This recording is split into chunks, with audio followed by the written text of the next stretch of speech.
6 जुलै रोजी मुसळधार पाऊस आणि वादळामुळे पाताळगंगा नदीवरील सीमाखाडी परिसरातून जाणाऱ्या 22 केव्ही उच्चदाब वाहिनीत बिघाड झाला।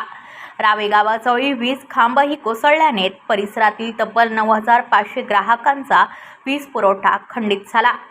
खाडीला आलेला पूर, वेगवान पाण्याचा प्रवाह, चिखल आणि तुटलेला रस्ता संपर्क अशा अत्यंत प्रतिकूल परिस्थितीत महावितरणचे कर्मचारी बोटीच्या साहाय्याने घटनास्थळी पोहोचले।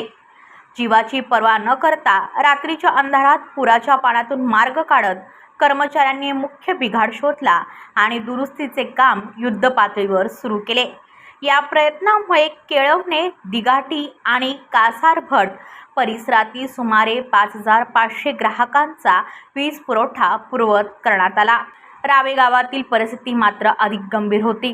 कोसळलेले वीज खांब आणि भरतीच्या वेगवान प्रवाहामुळे दुरुस्तीचे मोठे आव्हान महावितरण समोर होते।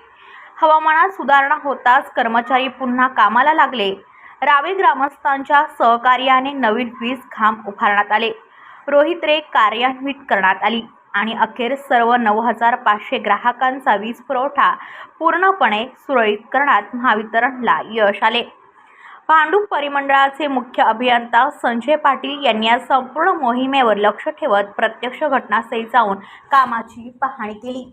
पुराच्या रौद्ररूपाशी 2 हात करत गावागावात पुन्हा प्रकाश पोहोचवणाऱ्या महावितरणच्या या प्रकाश दूतांच्या धाडसाचे आणि कर्तव्यनिष्ठेचे नागरिकांकडून कौतुक होत आहे।